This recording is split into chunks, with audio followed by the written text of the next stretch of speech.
Now this is the data from your study guide. I'm going to work through this and show you how you would graph it if you need a little extra help or to look at something that sort of refine your understanding of how to do a graph. So what we're going to do first is we'll draw our L. So we kind of have our graphing area. Then we want to divide it into equally spaced distances.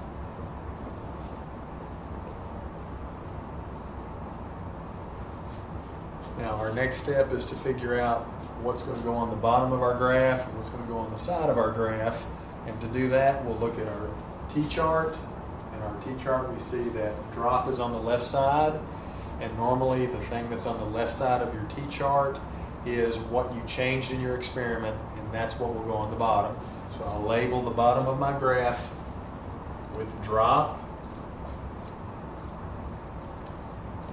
in centimeters, since that's the unit of measure.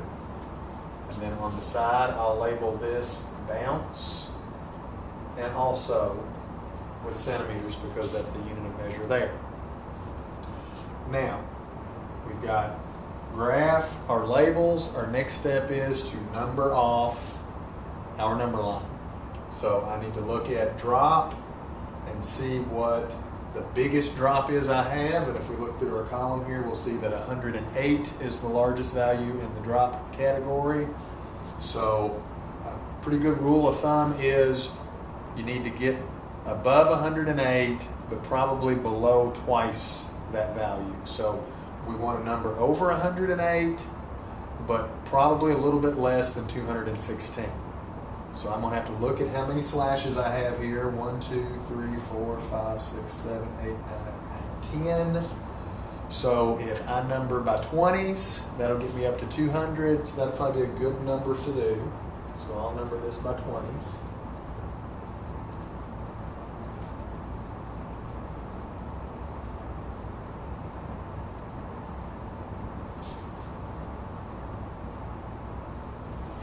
Now remember, the number of marks you have will determine what you number by. So if on your graph you don't number exactly by 20s like I did, that's fine. Now I need to do the same thing for the bounce. So I'll look at the bounce column and I see here that my largest number is 85. So I probably need something around 85, 2 times 85 is 170. So something below 170, we've got 1, 2, 3, 4, 5, 6, 7, 8, 9. Let's see if I do 15s there.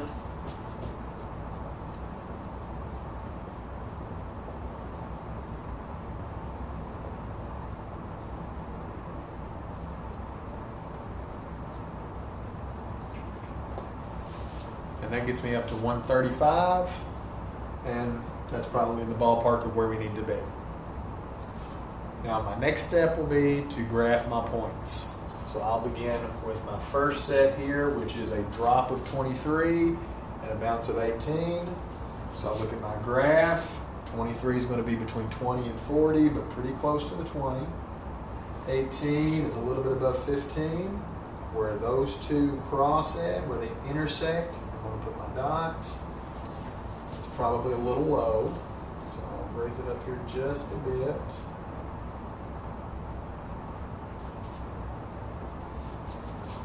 Then I go on to my second set. 10 and 7. 10 will be right here. 7 right about there. 48 and 37.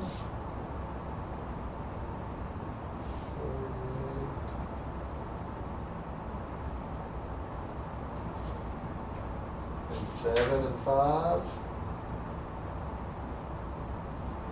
108 and 85,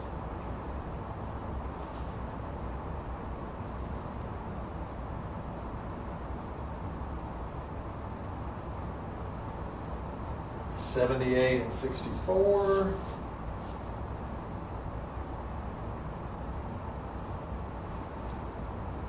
and then 35 and 29.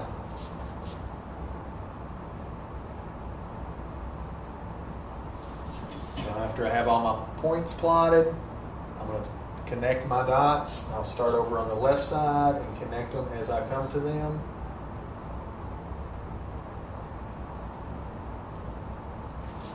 And there we go. Remember, it doesn't matter what order you put the dots on, you get them all on there before you connect the dots. Now once we've done this, we've finished our graph. There's a couple of things we need to do. We need to decide, what does this graph tell us about the drop and the bounce. And now when you look at the graph and maybe you're not exactly sure how to get started making that decision, here's what you need to do. Just look at your bottom item here, in this case drop, and think to yourself, as the drop gets bigger, what happens to the bounce?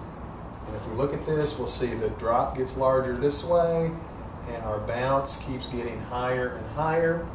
So we would write down, as the drop increases, the bounce increases. And that's what this graph tells us. This graph clearly shows that as we have a greater drop, we're going to have a larger bounce.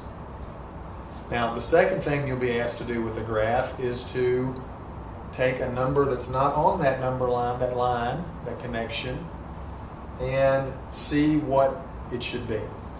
So in the case of the practice work on the study guide, it said if the drop was 200, what would the bounce be? Well, my line doesn't go all the way over here to 200, so I have to kind of continue it out. And then I come to 200 on my drop, go straight up from that, or as straight as we can, and then go straight across. And we see that it lands somewhere in this area. And then based on that number line for the bounce, it looks like that's probably going to be about 140. Okay, again, we go from the 200 straight up until we hit the line and across. And this is just a prediction, an estimate, but we're using our line to help us make that estimate. Now, a different way to do it is if I wanted to know what would be the drop, what would be the bounce if the drop was 90, I would come down here to 90 and go straight up, and since my line is there, I would hit the line and go across. And we'd see that it's about 71 or something like that. And so that's how we use our graph to help us make some predictions.